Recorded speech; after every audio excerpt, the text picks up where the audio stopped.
Я не переношу людей, которые однажды выбирают кого-то вместо меня. А потом, когда у них никого не остается, они вновь прибегают обратно. Искатели наилучших выгод. Нет, не надо ко мне возвращаться. Я не хочу ни для кого быть запасным вариантом. Чем старше и мудрее человек, тем меньше ему хочется выяснять отношения.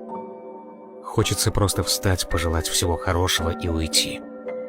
Здесь вам не пункт постоянного приема.